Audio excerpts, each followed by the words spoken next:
திமுக என்ன சொல்லுது? எங்கள் ஆட்சியில் இருந்த மாதிரியே தானே உங்கள் ஆட்சியில் இருக்குது. அப்போ எங்கள் ஆட்சி ஏன் அமிச்சிங்க, உங்கள் ஆட்சிக்கு ஏன் ஓட்டு போட்டாங்க? இது என்ன அழுகுற கதையா இது? அந்த கட்சியினுடைய முதலமைச்சர் வேட்பாளர் ஏன் தோத்தாரு? ஒரே ஒரு காரணம் தான், பெண்கள் பாதுகாப்பில் கோட்டையை விட்டாச்சு. அதனால இன்னைக்கு திமுக கோட்டையே விட்டுச்சு. அந்த எதிர்கட்சி அந்த கர்மத்துக்கு கேள்வி கேட்கிற அதிகாரமே இல்லை. காரணம், அவர் சொல்லுக்காக காத்துட்டு இருக்கோம், அவர் செயலுக்காக காத்துட்டு இருக்கோம். இந்த அடுக்குமொழியெல்லாம் எவன் கேட்டான்? இன்னைக்கு திமுகவோட அற்பரசியல் பார்த்தீங்களா? ஒரு பேட்ச் ஒன்று, வாயத்தரங்க செய்யும். நாங்கள் திமுக சொல்கிறோம், வாயை மூடுங்க திமுக. செட்டப்புங்க. நீங்க தீபிகா மேடம், எந்த மக்கள் திமுக எதுவுமே தரல. உங்க அண்ணன் கத்துற மாதிரி கத்துறேன். தீபிகா மேடம் 84 கோடி வந்து வட்டி கட்டுறாங்க.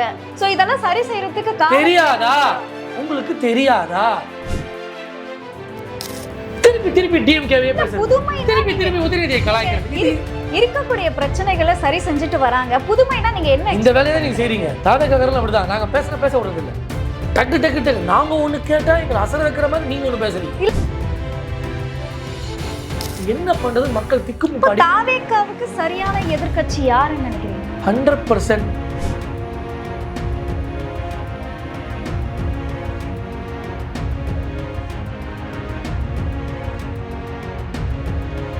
ஜாம்பவான் நேயர்களுக்கு வணக்கம். நான் உங்க தீபிகா. இன்றைய நிகழ்ச்சியின் சிறப்பு விருந்தினர் வீத லீடர்ஸின் உறுப்பினர் ஹரியணன் ராஜா அவர்கள். வணக்கம் சார். வணக்கம். எப்படி இருக்கீங்க சார்? நல்லா இருக்கேன். நல்லா இருக்கீங்களா? நல்லா இருக்கு சார். சார், சட்டப்பேரவையில பாத்தீங்க அப்படின்னா டிவிகே டிஎம்கேக்கும் மோதல் ஏற்பட்டிருக்கு. இதுக்கு முக்கிய காரணமே வந்து 2 ஆட்சியில நடந்த பாலியல் வன்கொடுமை தான் ஒரு முக்கிய காரணமா அவங்க பேசியிருக்காங்க. இதை பத்தி உங்களோட கருத்து சார்? ஒரு திரைப்படத்தை தான் எக்ஸாம்பிளாக காட்டணும். ராகவா லாரன்ஸ் ஒரு பேய் படம் நடிச்சிருப்பார். பேய்க்கும் சண்டை, அதை ஊரே வேடிக்கை பார்க்குது அப்படின்றது போல் எது பெருசுன்னு அடிச்சு காட்டுன்னு வடிவேலு ஒரு படத்தில் சொல்லுவார். என்ன கேவலத்தை ஒரு எதிர்கட்சியும் ஆளுங்கட்சியும் நீங்கள் தமிழ்நாட்டில் அரங்கேற்றுது? என்ன தகவலை நீங்கள் சொல்ல வரீங்க? பாலியல் வன்கொடுமை யாருக்கு ஆபத்து? ஒரு நாட்டில் உள்ள பெண்களுக்கு பாதுகாப்பு இல்லைன்னு எல்லாம் ஃபீல் பண்ணி அவங்கவுங்க தெருவில் இறங்கி போராடுறாங்க. பெண்கள் எல்லாம் இன்றைக்கி ரோட்டில் நடமாட முடியாத சூழ்நிலை. குழந்தைங்க ஸ்கூல் லீவ் விட்ட நேரத்தில் ரோட்டில் விளையாட முடியாத ஒரு சூழ்நிலை. பாலியல் துன்புறுத்தலும் பாலியல் வழக்குகளும் அப்படி பதிவு செய்யப்பட்டு இன்றைக்கி பெண்கள் எல்லாம் வெளியே வந்து அந்தளவு கதறக்கூடிய ஒரு நேரத்தில் என்ன அரசியலை நீங்கள் முன்னெடுக்கிறீங்க? திமுக என்ன சொல்லுது? எங்கள் ஆட்சியில் இருந்த மாதிரியே தானே உங்கள் ஆட்சியில் இருக்குது. அப்போ எங்கள் ஆட்சி ஏன் அமிச்சிங்க, உங்கள் ஆட்சிக்கு ஏன் ஓட்டு போட்டாங்க? இது என்ன அழுகுற கதையா இது? தாவேக்கா என்ன பதில் சொல்லுது? ஒரு விஷயத்தை முதல்ல நடந்த ஒரு பாலியல் வழக்கை வந்து அட்ரஸ் பண்ணாங்க. அப்போ நம்மளே பாராட்டணும். ஒரு பாலியல் துன்புறுத்தல் நடக்குதுன்னா ஒரு அரசோட மெயின் வேலை அதை கட்டுப்படுத்தணுன்றது முதல் விஷயம். அட்ரஸ் பண்ணுறாங்கன்னா அதை நம்ம வாழ்த்த வேண்டிய விஷயம். உடனே அட்ரஸ் பண்ணாங்க, உடனே காவல்துறை அதுக்கான வழக்கை பதிவு செஞ்சது, குற்றவாளியை தேடி உடனே பிடிச்சாங்க, பாராட்டணும். இன்றைக்கி சம்பவம் அதுவாக இருக்கா? ஒரு வாரத்துக்குள்ளே 5-6 பாலியல் வழக்குகள் நடக்குதுன்னா எப்படிங்க அதை சகிச்சுட்டு போக முடியும்? திமுக ஆட்சியை மக்கள் இதுக்காக ஒதுக்குனாங்க. இந்த அளவு ஒரு கேவலப்பட்ட நிலையில் திமுக கட்சி எதனால் போச்சு? அந்த கட்சியினுடைய முதலமைச்சர் வேட்பாளர் ஏன் தோத்தாரு? ஒரே ஒரு காரணம் தான், பெண்கள் பாதுகாப்பில் கோட்டையை விட்டாச்சு. அதனால இன்னைக்கு திமுக கோட்டையே விட்டுச்சு. அப்போ தமிழக வெற்றி கழகமும் பெண்கள் பாதுகாப்புல இன்னும் ஸ்ட்ராங்கா வந்து ஃபோர்ஸ் பத்தல அப்படின்னு சொல்றீங்க? இல்லை, அவங்க மழுப்பெல்லாம் பேச பழகிட்டாங்க. இப்போ எப்படி விஜய் வந்து ப்ரெஸ் மீட்டே கொடுக்கலன்னா அதுக்கு ஒரு வசனத்தை வச்சுருக்காங்களோ, எப்படி விஜய் வந்து எல்லா இடத்துலையும் பிரச்சாரம் பண்ணலன்னா அதுக்கு ஒரு வசனத்தை வச்சுருக்காங்களோ, அவங்க செய்கிற தப்பெல்லாம் சரிப்படுத்துறதுக்கு ஒரு டீமை செட் பண்ணி அவங்க 4 வசனத்தை பேசி அவருடைய கண் பார்வைக்காக காத்துட்ருக்கோம், அவர் சொல்லுக்காக காத்துட்ருக்கோம், அவர் செயலுக்காக காத்துட்ருக்கோம். இந்த அடுக்குமொழியெல்லாம் எவன் கேட்டான்? இல்லை, இப்போ இதில் இன்னொரு விஷயமும் என்ன அப்படின்னா, பாலியல் வன்கொடுமை வந்து நடக்கிற ஒரு விஷயம் திமுக ஆட்சியில் வெளி வரவே இல்லை. இப்போ இந்த ஆட்சியில் வெளியே வருது, கேள்வி கேட்குறோமா? நீங்கள் கேட்குறது தவறான கேள்வி. அந்த குற்றங்கள் நடக்கலாமா? முதல்ல வெளியே வராமல் இருந்துச்சு, இப்போ வெளியே வருது. அப்போ வெளியே வந்து நடந்தால் பரவாயில்லையா உங்களுக்கு? இல்லை, அது தடுக்கக்கூடிய சூழ்நிலை இல்லையேங்க. ஒரு அரசாங்கம் புதுசுக்கும் பழசுக்கும் என்னதான் வித்தியாசம்?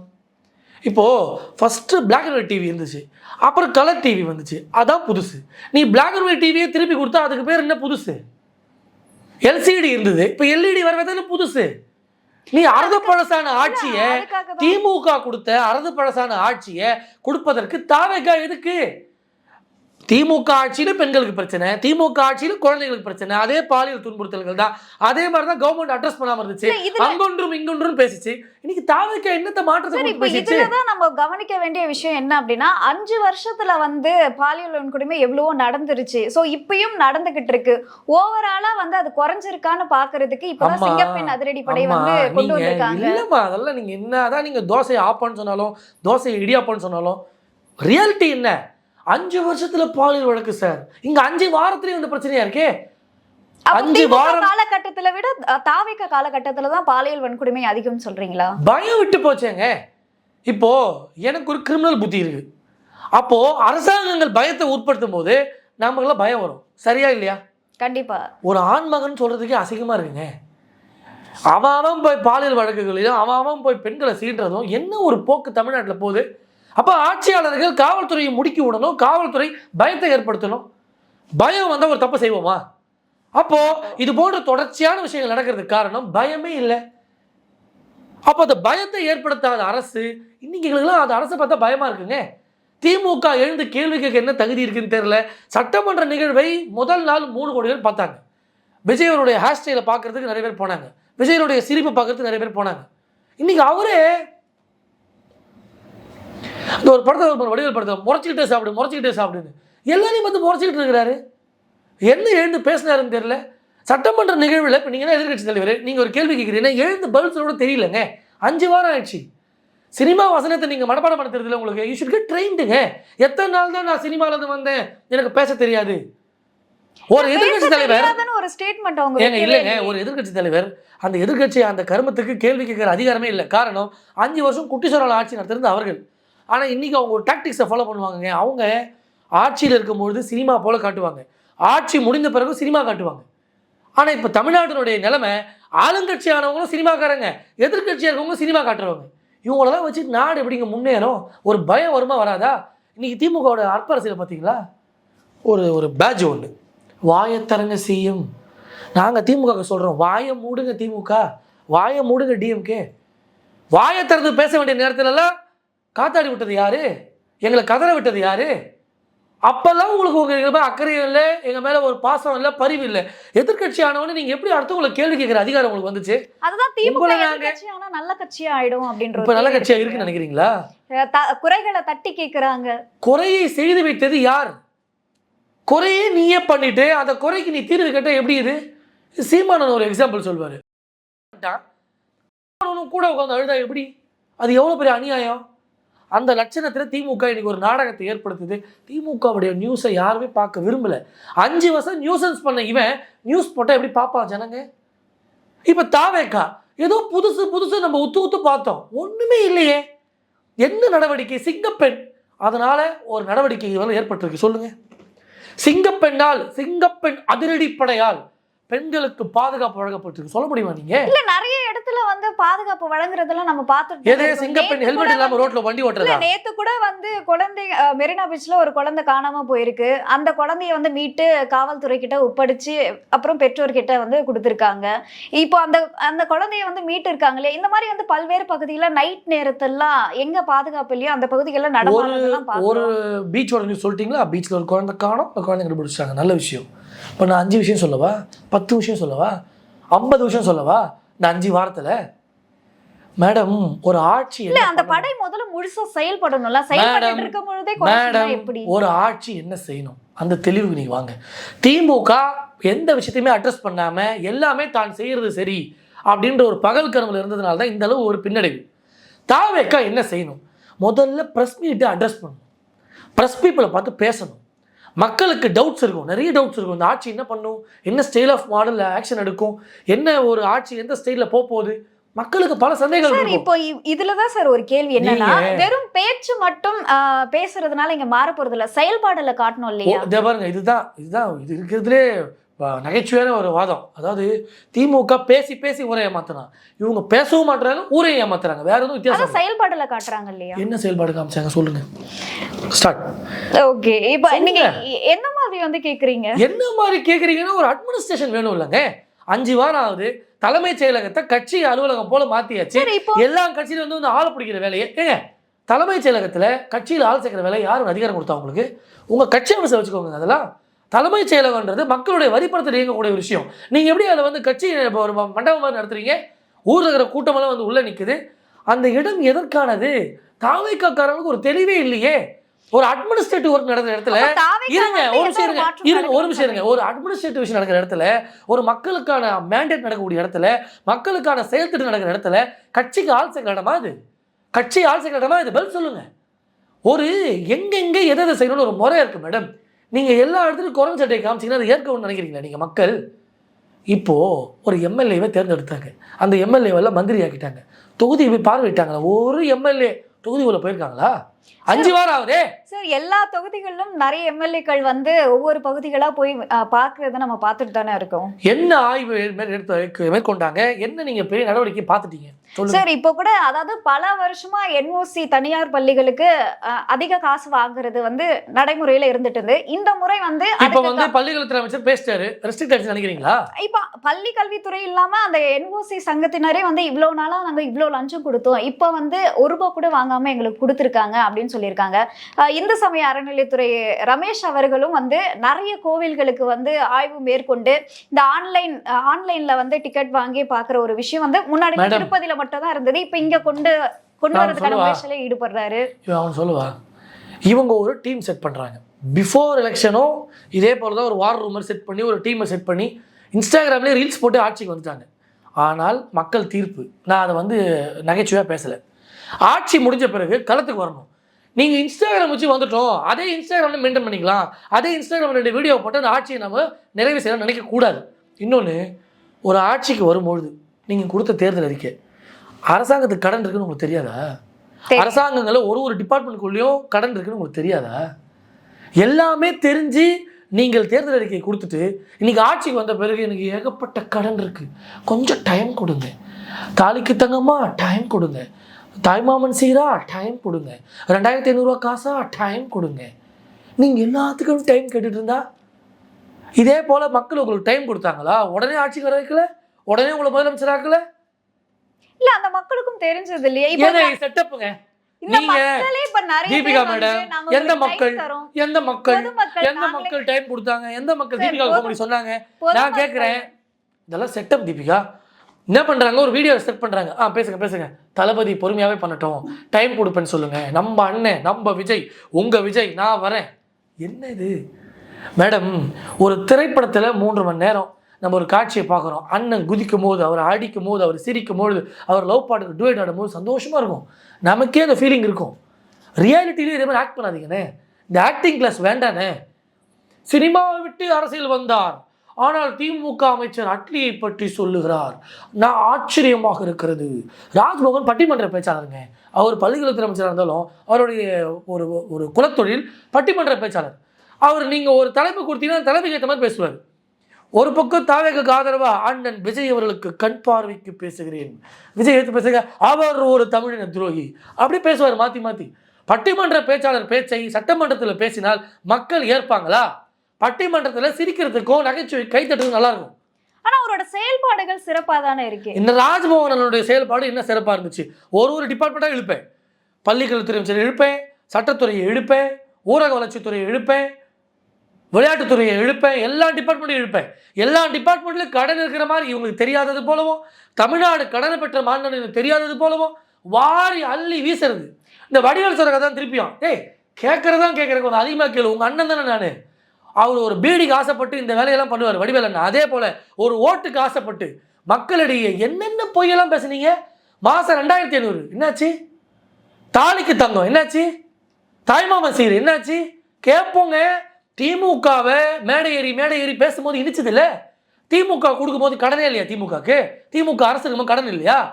ஏன் கொடுக்கல? மக்களை ஏன் ஏமாத்தினீங்க அங்கிள், ஸ்டாலின் அங்கிள் கத்த தெரியுது. அப்போ இருங்க, அப்ப ஸ்கிரிப்ட கத்த தெரியுது இல்ல? இப்ப எங்க போச்சு உங்க ஸ்கிரிப்ட்? எங்க போச்சு உங்க தேர்தல் அறிக்கை? 5 வாரம் ஆகுது ஆட்சி அமைச்சு. இந்த மாசம் என்ன பணத்தை கொடுத்தீங்க மகளிருக்கு? அதே 1000 ரூபா. அப்ப நீங்க எப்படிங்க அடுத்தவங்களை பேசலாம்? திமுக பேசும்போது கூச்சமெல்லாம் பேச தெரியுது இல்ல, அலிகேட் பண்ண தெரியுது இல்ல. ஏமா திமுகவை அலிகேட் பண்ணீங்கல்ல, எதனால திமுகவில் செயல்பட முடியல? ஏகப்பட்ட கடன், உச்சக்கட்ட திருட்டு, உச்சக்கட்ட ஊழல், பெண்கள் பாதுகாப்பில் தவற விட்டாங்க. இந்த 4 ஆங்கிள் தானே திமுக நீங்க அழிஞ்சுது. அப்ப திமுகவை நீங்க சார்ஜ் பண்ணி எதெல்லாம் சார்ஜ் பண்ணி நீங்க ஆட்சிக்கு வந்தீங்களோ அதெல்லாம் நீங்க உங்க ஆட்சி நடக்குது. திமுக எதுவுமே தெரியல. அது சரி செய்யறதுக்கு தான் நீங்க டைம் கொடுக்கணும். உங்க அண்ணன் கத்துற மாதிரி கத்துற. நாளைக்கு மட்டுமே தீபிகா மேடம் 184 கோடி வந்து வட்டி கட்டுறாங்க. சோ இதெல்லாம் சரி செய்யறதுக்கு தெரியாதா? உங்களுக்கு தெரியாதா? கணக்கு தெரியாதா? இன்னும் உள்ள வந்து பார்த்தவங்க தெரியுதா உங்களுக்கு? 10 லட்சம் கோடி. தீபிகா நீங்க எம்எல்ஏவும் இல்ல, கவுன்சிலரும் இல்ல, நான் கேட்டது பதில் சொல்லுங்க. 10 லட்சம் கோடி கடன் இருக்குன்னு தெரியுமா தெரியாதா? தெரியும். அப்ப எப்படி நீங்க 2000 தரேன்னு சொன்னீங்க? ஏன் ஏமாத்து வேலை தானே அது? அதை நம்பி ஓட்டு போடுவோம். நல்ல பண்ண தீபிகா எல்லாத்தையும் விட்டுருங்க. தீபிகா இந்த அதாவது அப்படியே மேக்கப் பண்ணி பேசுறதா விட்டுருங்க. 2500 ரூபா மகளிருக்கு தரேன். இப்போ நான் ஒரு மகளிர், அதை நம்பி நான் ஓட்டு போட்டேன். ஏன் நிலைமை என்ன சொல்லுங்க?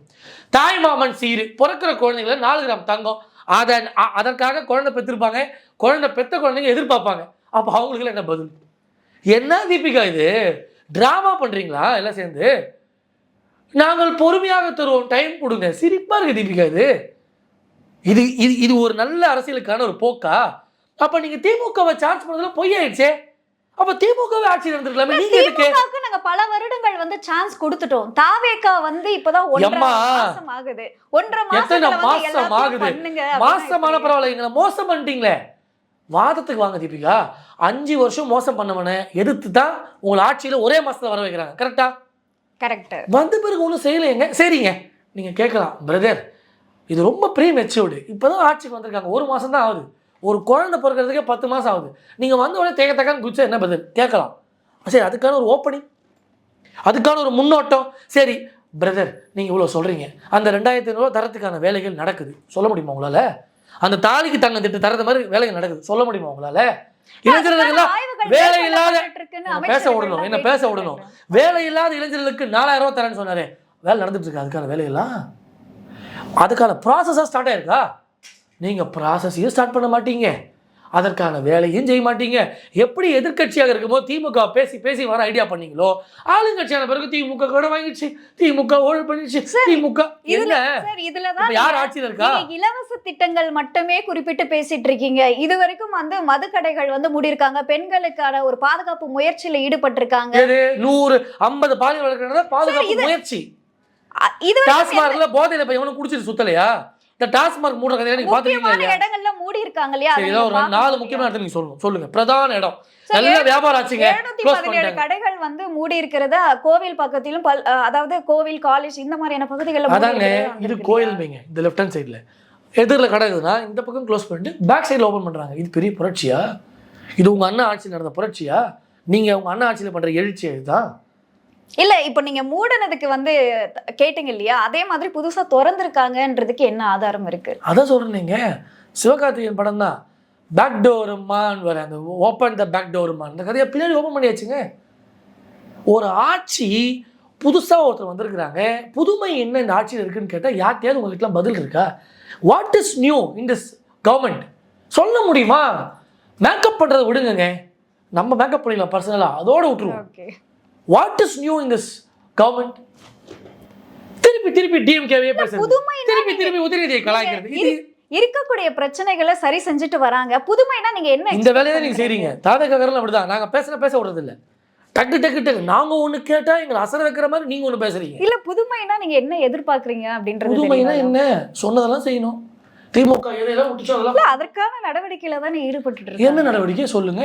ஒரு அமைச்சர் அதுக்கான விஷயத்தை பேசியிருக்காங்களா? நான் உங்களை தப்பு சொல்லுங்க. ஒரு அமைச்சர் வாயை திறந்து பிரஸ் மீட்ல, சரி முதலமைச்சர் தான் பெரிய ஆளு, அவர் பிரஸ்ஸே பக்கம் ஜெயிச்சாரு, அதே ஒரு மனப்போக்கில் அவர் இருக்காரு.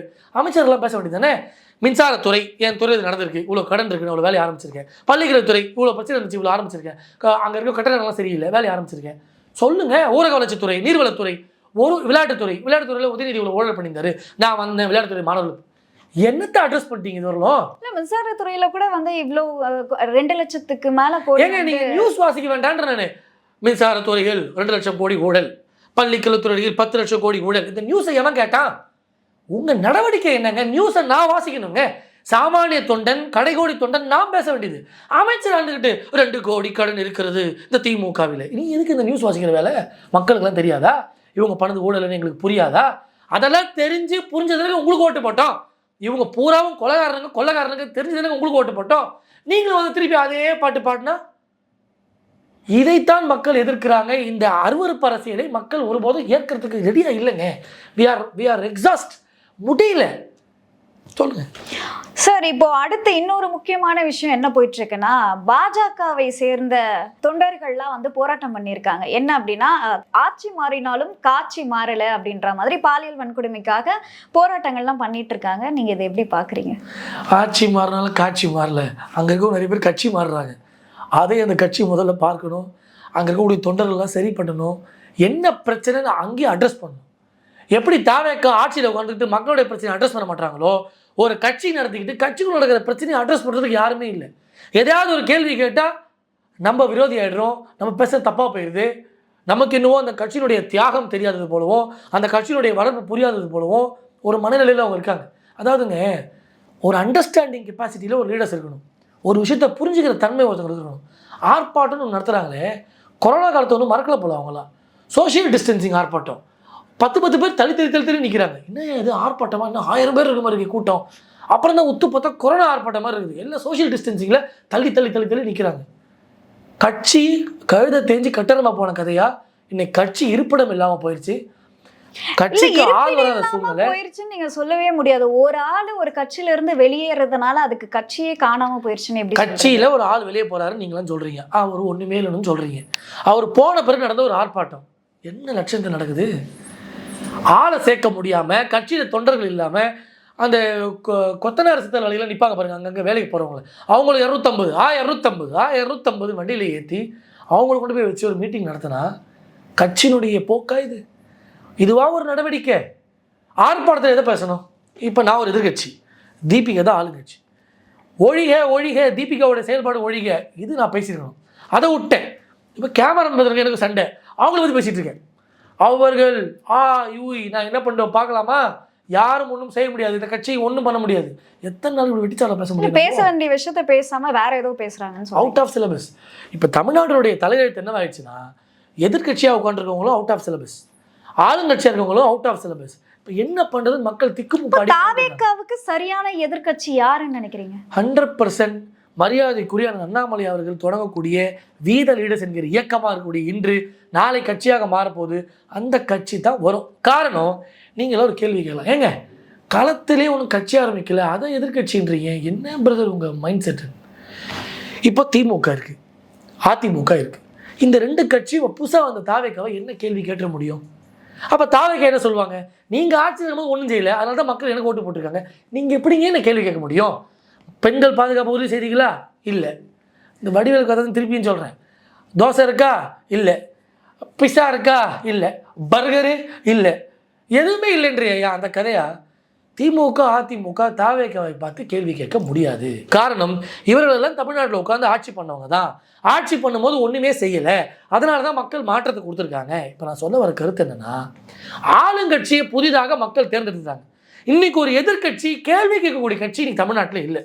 அந்த இடத்தை அண்ணன் அண்ணாமலை அவர்கள் நிரப்புவார். இதுதான் மக்களுடைய நம்பிக்கை.